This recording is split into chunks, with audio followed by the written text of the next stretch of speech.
Hello friends, स्वागत है आप सभी का आज के इस फिर से एक नई वीडियो में। जैसा कि हम सभी जानते हैं कि अभी हम लोग कक्षा 11वीं का गणित का अध्याय 6 जिसका शीर्षक है रैखिक असमीकाएं, जिसे अंग्रेजी में लीनियर इनइक्वालिटी के नाम से जाना जाता है, उसे अभी हम लोग पढ़ रहे हैं। आगे बढ़ते हुए मैं आपको बताते चलूँ कि आज का यह वीडियो इस अध्याय का भाग 9 है। तो चलिए समय को ध्यान में रखते हुए सबसे पहले हम लोग यह जानने का प्रयास करेंगे कि आज के इस वीडियो यानी कि भाग 9 में हम लोग क्या पढ़ेंगे। यदि हम इसकी बात करें कि आज हम क्या पढ़ने वाले हैं, तो आज हम लोग दो चल राशियों के रैखिक असमीकाओं का आलेखी हल यानी कि graphical solution of linear inequalities in two variable के बारे में जानकारी लेने वाले हैं। आपको याद होगा कि पिछले कुछ वीडियो से हमने यह सीखा है कि किस प्रकार से एक रैखिक असमीकाओं को हल किया जाता है, जिसके लिए हमने दो विधि के बारे में जाना।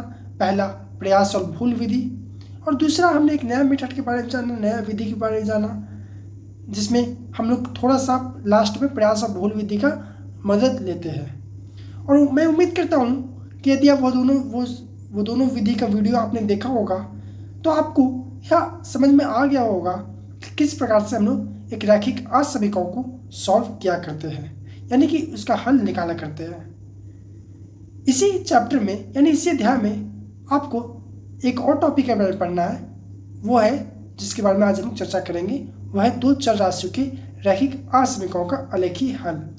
यानी कि हम कह सकते हैं कि अब तक जो हम लोग पढ़े दो विधि, उसके अलावा भी एक और विधि है किसी भी रैखिक असमीकाओं को सॉल्व करने के लिए। बस हमारे पास यहाँ पे थोड़ा सा रिस्ट्रिक्शन दे दिया गया है, वह है क्या है, टू वेरिएबल यानी कि दो चर। आप थोड़ा सा ध्यान दिए होंगे, यदि आप कुछ क्वेश्चन को अपने से हल किए होंगे तो आप थोड़ा सा यह ध्यान दिए होंगे कि जब हम लोग हमने पिछली वीडियो में जो दो विधि के बारे में जाना, पहला प्रयास और भूल विधि और उसके बाद जो हमने एक और विधि के बारे में जाना, यदि आप उन दोनों विधि से किसी भी एक रैखिक असमीका को सॉल्व करते हैं तो वहाँ पे हम लोग कितने चर दिया गया रैखिक असमीका में कितना चर है और कितना अचर है, उस पर हम लोग ध्यान नहीं देते थे, और बिना ध्यान दिए उस पर हम किसी भी प्रश्न को हल कर दिया करते थे और वो हल हो भी जाता था। लेकिन यह जो तीसरा विधि है किसी भी रैखिक असमीका को सॉल्व करने के लिए, इसमें थोड़ा सा हमें ध्यान देना है कि यह विधि उसी रैखिक असमीका पे अप्लाई होगा, उसी असमीका पे लगेगा जिसमें दो चर उपलब्ध हो। दो चर कहने का मतलब क्या है कि या तो ये x हो और y भी हो, y हो x भी हो, यानी कोई भी चर हो लेकिन दिया गया असमीका में दो चर हो। तो उम्मीद करता हूँ कि आपको समझ में आया होगा कि आज हम लोग क्या पढ़ेंगे। तो अब सवाल उठता है कि वैसा रैखिक असमीका है जिसमें दो चर हो, उसको तो हम लोग ग्राफिकल सॉल्यूशन यानी ग्राफ के जरिए हम लोग उसका सॉल्यूशन, उसका हल निकाल लेंगे। लेकिन वैसा रैखिक असमीका जिसमें सिर्फ और सिर्फ एक ही चर हो, यानी सिर्फ और सिर्फ एक ही वेरिएबल हो, वन वेरिएबल हो, तो क्या उसका ग्राफ में नहीं उसका ग्राफ के जरिए हम लोग सॉल्यूशन यानी हल नहीं निकाल सकते? सवाल ये उठ सकता है आपके मन में। तो इसका आंसर है कि नहीं। भले ही, लेकिन आपको उदास होने की जरूरत नहीं है। भले ही एक चर वाला रैखिक असमीका का सॉल्यूशन, उसका हल हम लोग ग्राफ के जरिए नहीं निकाल सकते, लेकिन उसको हम लोग एक और विधि से निकालते हैं, जिसको हम लोग आगे वाली वीडियो में यानी यह विधि समझने के बाद उसके बारे में भी चर्चा करेंगे। लेकिन आज के इस वीडियो में चलिए सबसे पहले हम लोग इसके बारे में चर्चा करते हैं कि किस प्रकार से दो चर राशियों के रैखिक असमीकाओं का आलेखीय हल निकाला जाता है। यानी कि आज हम लोग क्या पढ़ेंगे, तो आज हम ग्राफ के बारे में पढ़ेंगे। ग्राफ के बारे में क्यों पढ़ेंगे? क्योंकि यहाँ पे आप देख सकते हैं कि जो फिर से जो आज हम लोग एक नया विधि सीखने वाले हैं किसी भी रैखिक असमीका को सॉल्व करने के लिए, बशर्ते दिया गया रैखिक असमीका में दो चर उपलब्ध हो। इसमें आप देख सकते हैं कि इसमें नाम ही में है आलेखीय हल यानी ग्राफिकल सॉल्यूशन। तो ये बहुत ही आवश्यक है कि ग्राफ का कॉन्सेप्ट हमें आना चाहिए। ग्राफ को अच्छी तरीके से पढ़ने के बाद, इसके बारे में पर्याप्त जानकारी लेने के बाद हम लोग कुछ रिविज़न करेंगे। रिवीजन करने का तात्पर्य क्या है कि पिछली कक्षाओं में जो हमने कुछ सीखा है उसके बारे में आज हम लोग चर्चा करेंगे। देखिए, हम लोग सभी जानते हैं कि जो हमारा ग्राफ पेपर होता है वो कुछ इस प्रकार से होता है।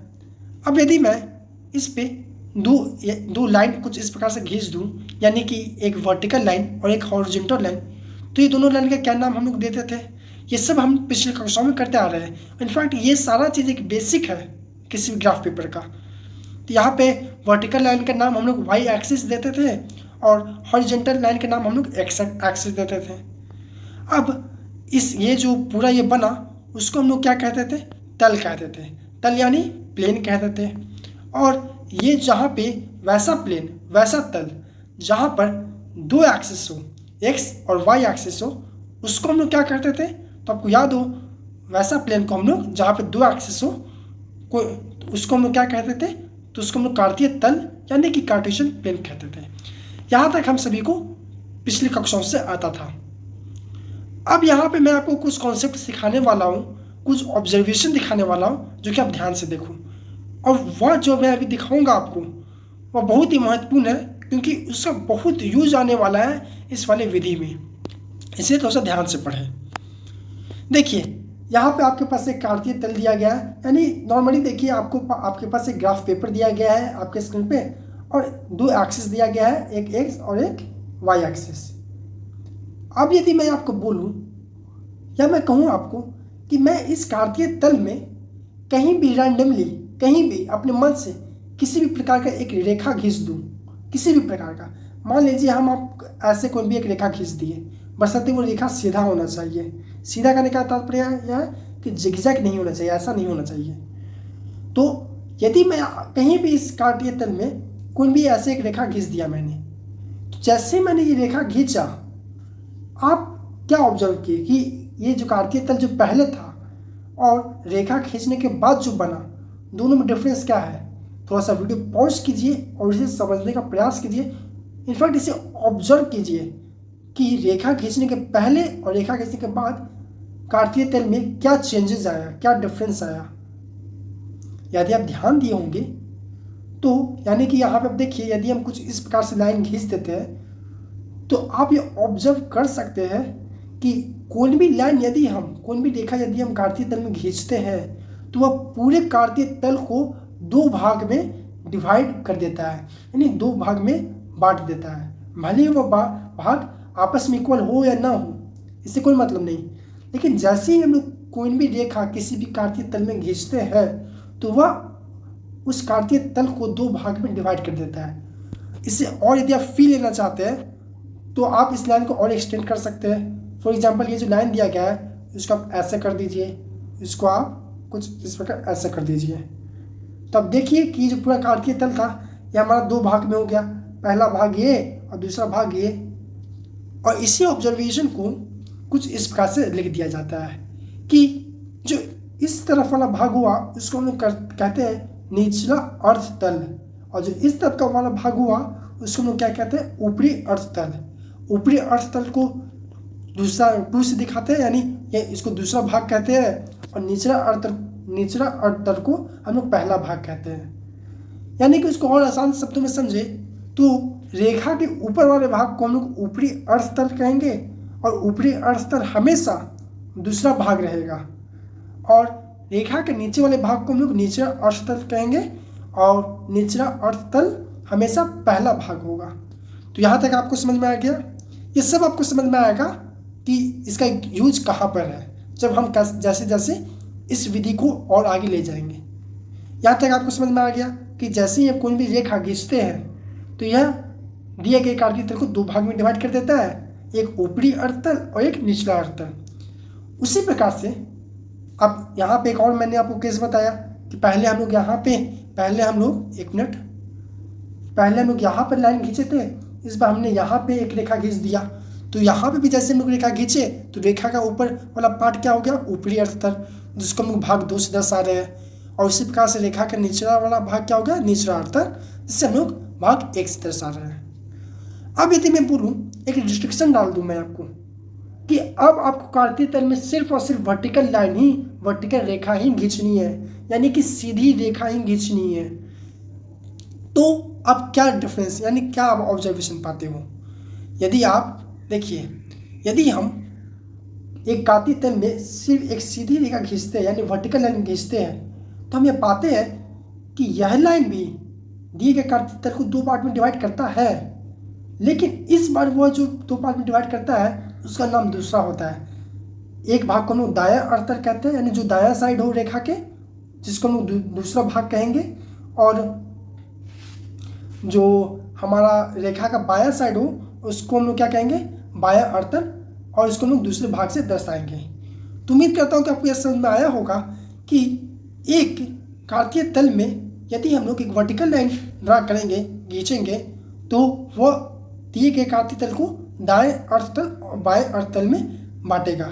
उसी प्रकार से यदि हम एक नॉन वर्टिकल लाइन यानी कि किसी भी प्रकार का एक रेखा खींच देंगे, सिर्फ वो वर्टिकल लाइन नहीं होना चाहिए, तो वह दिए गए कार्तीय तल को किसमें बांटेगा, ऊपरी अर्थतल और निचला अर्थतल। तो जो हम कहे थे आपको कि आज हम लोग क्या पढ़ने वाले हैं, तो ग्राफ के बारे में पढ़ने वाले हैं। तो फिलहाल आपको ग्राफ में इतनी जानकारी ही सफिशिएंट है ये नया वाला विधि सीखने के लिए। अब हम लोग चलते हैं आज के दूसरे टॉपिक यानी रिवीजन की तरफ। रिवीजन में हम लोग क्या सीखेंगे, तो आइए उसको हम लोग समझने का प्रयास करेंगे। देखिए, अब तक हम लोग पिछली कक्षाओं में रैखिक समीकरण के बारे में पढ़ते आ रहे हैं और उम्मीद करता हूँ कि आपने कुछ रैखिक समीकरण के प्रश्न को रैखिक समीकरण के प्रश्न का ग्राफ भी ड्रा किया होगा। फॉर एग्जाम्पल, यदि मैं आपको बोलूँ कि आपको x + y = 5 का ग्राफ ड्रा करना है, तो कैसे ड्रा करोगे? अब वीडियो पॉज कीजिए और इसे ड्रा करने का कोशिश कीजिए, इसे बनाने का कोशिश कीजिए। यदि आपने ऐसा किया होगा तो आप कुछ निम्न प्रोसीड्यूर को यानी कुछ स्टेप को फॉलो किए होंगे। वो कैसे किए होंगे? देखिए, हमारे पास क्या दिया गया समीकरण x + y = 5। हम लोग जानते हैं कि हम लोग दिए गए समीकरण को एक चर के रिस्पेक्ट में लिख देते हैं, यानी कि यहाँ पे हम लोग दिया गया है, हम लोग को दिया गया है x + y = 5। उसको हम लोग क्या लिख सकते हैं, y = 5 - x।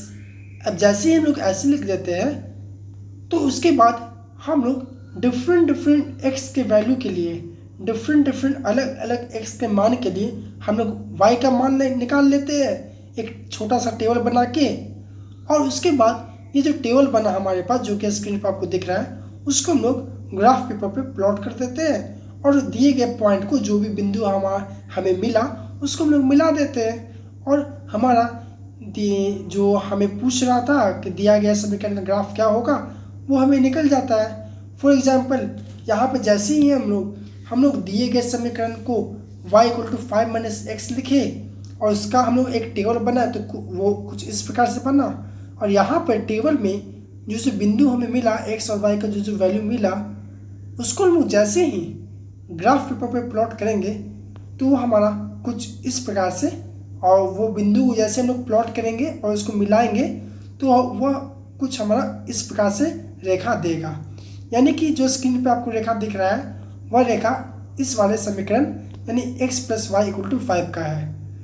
यहाँ पे थोड़ा सा रेखा ऊपर नीचे हो सकता है, लेकिन मैंने रफली ड्रा किया है आपको समझाने के लिए कि ये रेखा, इसका ग्राफ कुछ इसी प्रकार से होगा।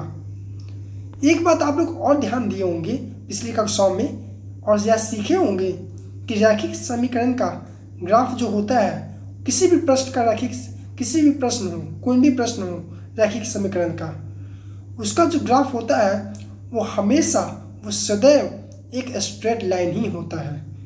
यदि आप यह नहीं जानते थे तो आज जान लीजिए कि कोई भी रैखिक समीकरण का ग्राफ, आप अपने मन से भी कोई भी रैखिक समीकरण लिख लीजिए, उसका जो भी ग्राफ बनेगा वो हमेशा, वो सदैव क्या बनेगा, वो हमेशा एक स्ट्रेट लाइन ही बनेगा, जैसे कि यहाँ पे बना है।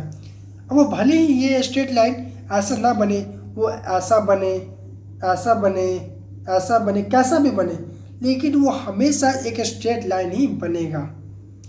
तो उम्मीद करता हूँ कि आज हमने जो भी आपको पढ़ाया, जो भी समझाया आपको, वो आपको अच्छी तरह से समझ में आया होगा। तो आज के लिए इतना ही, धन्यवाद। और जो हम लोग ग्राफिकल सॉल्यूशन के बारे में बात कर रहे थे, ये जो नया विधि के बारे में बात कर रहे थे, उसको हम लोग कल की वीडियो में कंटिन्यू करेंगे और उसको और डिटेल में समझने का प्रयास करेंगे। आज का ये वीडियो आप मान सकते हैं कि इस नए विधि का बेसिक कॉन्सेप्ट का वीडियो था कि नए जो हम लोग नया विधि सीखने वाले हैं उसका कौन कौन सा बेसिक कॉन्सेप्ट हमें पहले से पता होना चाहिए। तो उसको हमने आज के इस वीडियो में आपको बता दिया। तो चूँकि अब हमारा समय भी समाप्त होने को है, तब हम लोग मिलेंगे अगले वीडियो में। तब तक के लिए आज के लिए इतना ही, धन्यवाद।